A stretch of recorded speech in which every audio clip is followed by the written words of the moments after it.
কষ্ট হয়, আমারও তো অনেক কষ্ট হয়। এখন তাহলে বুঝতে পেরেছ? এখন বুঝে তো কোনো লাভ নেই।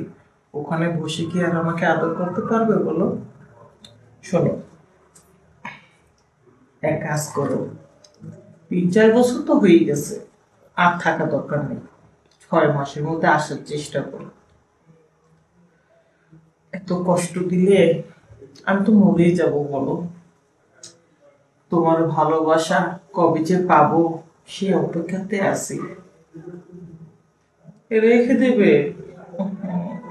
তোমার সাথে কথা বললে না আমার আর ফোন রাখতে ইচ্ছে করে না। হ্যাঁ হ্যাঁ, সারাক্ষণ শুধু কাজ কাজ কাজ ছাড়া কি তোমার মুখে আর কোনো কথা আছে বলো? এই কাজ কাজ করে তো তুমি আমার কথা একদম ভুলে গেছো। আচ্ছা ঠিক আছে, আবার পরে যখন কথা বলতে চাইছো রেখে দিলাম, পরে কিন্তু মনে করে ফোন দেবে। আচ্ছা।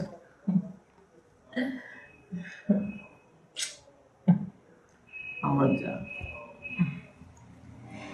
উফ, আচ্ছা।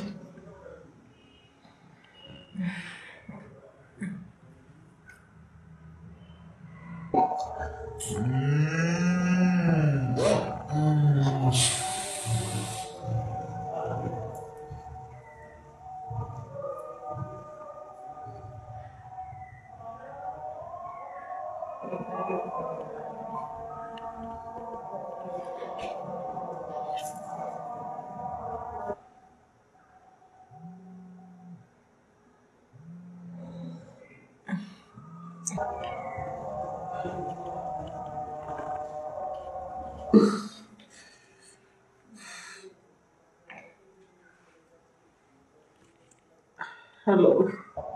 হ্যালো। হ্যাঁ, কে?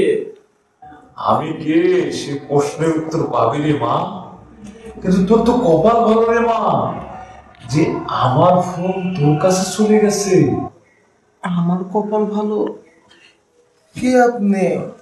আমি তো আপনাকে চিনতে পারলাম না। আর আমার কপাল ভালো মানে আমি তো কিছু বুঝতেছিলাম। হ্যাঁ, তোর কপাল ভালো, তোর কাছে চলে গেছে মানে এই ফোন সবার কাছে যায় না রে মা, উপর থেকে অর্ডার করতে হয়, আর যার কাছে অর্ডার করে তার কাছেই ফোন চলে যায়। বুঝতে পেরেছিস মা? বুঝতে পেরেছি, কিন্তু আপনি কে? আপনাকে তো চিনতে পারলাম না। আমি আমি হচ্ছে কামরূপ কামাখ্যা থেকে আসা জমির সাধু বাবা। সাধু বাবা, আমার কি সৌভাগ্য কপাল যে আপনার ফোনটা আমার মোবাইলে ঢুকেছে। এই তো বাবা, কি মনে করে ফোন দিলেন বাবা, একটু বলেন। আরে বোকা, আরে পাগলি মা, আমি তো কিছু মনে করি না।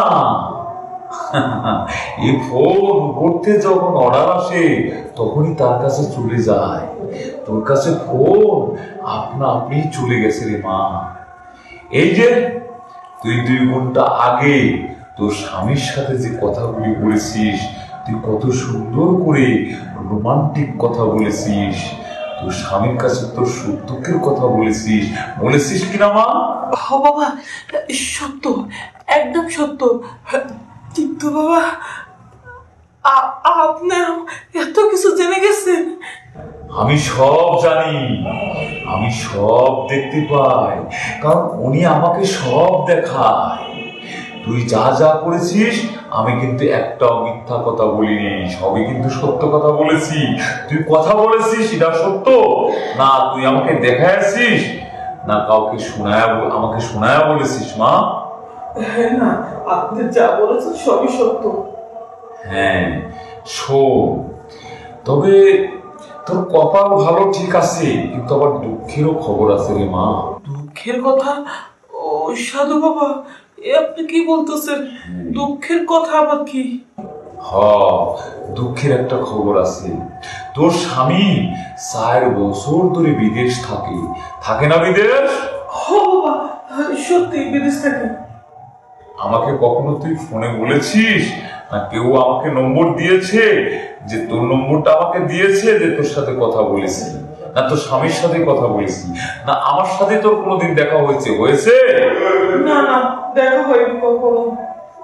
তাইলে শোন, তোর স্বামী একটা বড় ধরনের বিপদ হতে যাচ্ছে। এই 4টে বছর আমি ঠেকাইছি, কিন্তু এখন ঠেকানো আমার কাছে অনেক কষ্টসাধ্য হয়ে গেছে। তোর সামান্যতম একটু সহযোগিতা লাগবে, তাহলেই তোর স্বামীকে বাঁচানো সম্ভব। না না না না, আমি আমার স্বামীকে মরতে দেবো না সাধু বাবা, আমি আমার স্বামীকে মরতে দেবো না, ওকে আমি ভীষণ ভালোবাসি। সাধু বাবা, সাধু বাবা, আপনি যা বলবেন আমি আপনার কথার মতন কাজ করবো সাধু বাবা। অস্থির হোস না রে পাগলি, অস্থির হোস না। আমি জানি তুই তোর স্বামীকে ভালোবাসিস। তোর স্বামীর একটা গোপন রোগ হয়েছে, যে পৃথিবীতে কোনো ডাক্তার নাই, কবিরাজ নাই যে এই রোগের সমাধান দিতে পারে। একমাত্র সমাধান আমি দিতে পারি, কারণ ওনা সবকিছু আমার মাধ্যমে সমাধান দিয়ে দেয়। বুঝতে পেরেছিস? হ্যাঁ বাবা, তাহলে আপনি এর একটা সমাধান দিয়ে দেন, আমার স্বামী যেন কোনো ক্ষতি না হয়। না না, তোর কোনো ক্ষতি হবে না। তবে মা, একটা কথা, তোর আলমারিতে উপরের ডয়ারে যে তুই 4 লক্ষ টাকা সোনা গহনা রেখেছিস কিনা? যা বলছেন সত্য, সত্য তো। আমি উপরে ডলার 4 লক্ষ টাকা স্বর্ণ গহনা রেখেছি, সবই সত্য। আচ্ছা, এগুলি কি আমাকে দেখাইছিলি, না আমার সাথে তোর কোনো কথা হয়েছিল? না না বাবা, এগুলো তো আপনাকে দেখাইনি, কাউকে দেখাইনি আমি। হ্যাঁ, আর নিচের ডয়ারে 3 লক্ষ টাকা আছে। এই 3 লক্ষ টাকা আর ওই স্বর্ণ গহনা নিয়ে তুই আমার এই যে ভাটুয়াতালি আমার একটা আসাম আছে, এই আসামের ভিতরে তুই নিয়ে আসবি। তোকে কি করতে হবে, তোর স্বামীর জন্য তরিকা দিতে হবে, ঠিক আছে? আমি কি এক্ষুনি আসুন না সকালে আসুন? হ্যাঁ, তুই এক্ষুনি চলে আয়, কারণ এখন হচ্ছে গভীর রজনী। এই রজনীতেই তুই চলে আসবি, ঠিক আছে? ঠিক আছে বাবা। চলে আয়, যা কিছু বলেছি সবকিছু গুছায় তুমি আয়। আপনি যেতে বলছেন আমি এমনি শুনুন, টাকা পয়সা স্বর্ণ রূপা সব নিয়ে আপনার আস্থায় চলে আসুন। সাবধান, এই যে আমাকে যে কথাগুলি বলেছিস, এই কথার জন্য একটু নড়চড় না হয়, কারণ তুই তো সবই জানিস যে আমি সব দেখতে পারি, আমি সব জানি। কারণ তুই যে টাকা পয়সা সোনা দানা গয়না যেগুলি রেখেছিস, কোথায় রেখেছিস, এগুলি কিভাবে আমি জানলাম? কারণ আমাকে উপরওয়ালা জানায়। তো আমি যদি সব জানতে পারি, যদি কোনো রূপ বা কোনো কারণে যদি কেউ জানাজানি হয়ে যায়, তাহলে তোর কিন্তু সব বিপদ হবে।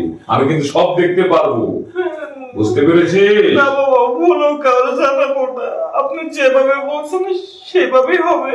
হ্যাঁ, তবে সাবধান, কেউ যাতে কোনোভাবেই টের না পায় যে তুই আমার এই আসামে চলে আসছিস। আর যদি টের পায়, তাহলে তোর স্বামীকে কিন্তু বাঁচানো সম্ভব না, বুঝতে পেরেছিস? আচ্ছা বাবা, আমি এক্ষুনি এতেছি, এক্ষুনি। হে আল্লাহ, হে আমি কি শুনলাম? আমার স্বামীর অমঙ্গল হইব, আমার স্বামী মরে যাব। না না, আমার স্বামী আমি মরতে দেব না, আমার স্বামী আমি মরতে দেব না।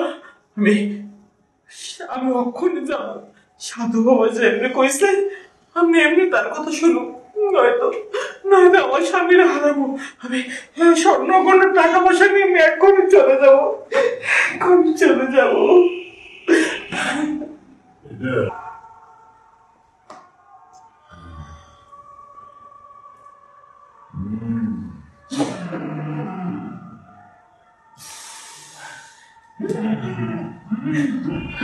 বাবা বাবা, স্বামীর অমঙ্গলের কথা শুন না, আপনি যা যা বলছেন আমি সবকিছু নিয়ে এসেছি, এই নে বাবা।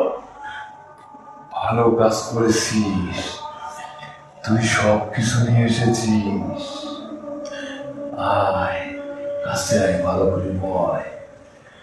আসলেই তুই তোর স্বামীকে প্রচন্ড ভালোবাসিস, তার প্রতিদান তুই এনেছিস।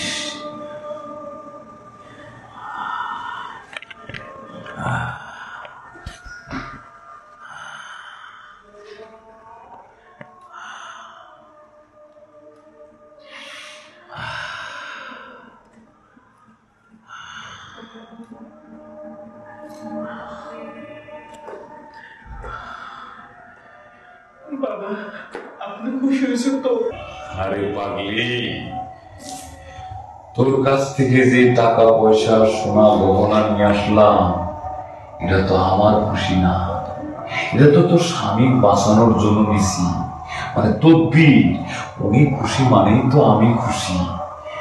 এখন তুই আমাদের খুশি করবি কি পারবি না মা? তুই আমার খুশি করতে পারবি না? হ বাবা, আমি আমার স্বামীকে বাঁচানোর জন্য সবই পারবো। হ্যাঁ, এই তো বুদ্ধিমতী মেয়ে, যে স্বামীকে ভালোবাসে, সে স্বামীর জন্য সব করতে পারে। শোন, এই যে তোকে গভীর রজনীতে আমার আস্তানায় নিয়ে আসার কারণ কি জানিস? কি? তুই আজ আমার সাথে থাকবি, তোকে আমি সেবা দেব, তুই আমার সেবা দিবি। এই সেবায় তোর জীবনের যত পাপ আছে সব পাপ মুছে যাবে। কি পারবি না? আমাকে সেবা দিতে পারবি না? হ বাবা, আমি সব পারবো। আয় আয়, আমরা দুজন মিলে যাই, একাকার হয়ে যাই। শো, এখানে শো।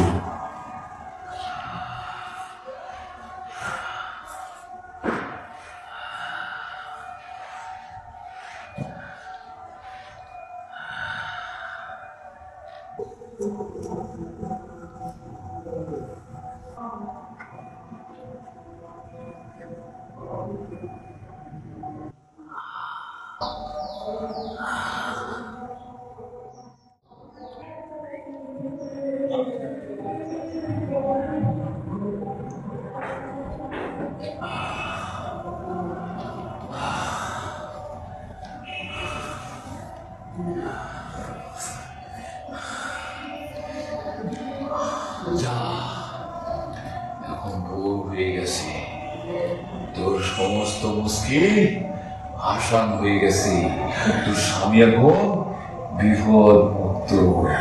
সত্যি বাবা, আমার স্বামী বিপদ মুক্ত, আর কোনো সমস্যা হবে না তো? আপনাকে একবার সালাম করি বাবা। যাক, যা, আমার দোয়া রইল। আচ্ছা, যা, তোরা সুখের সংসার কর।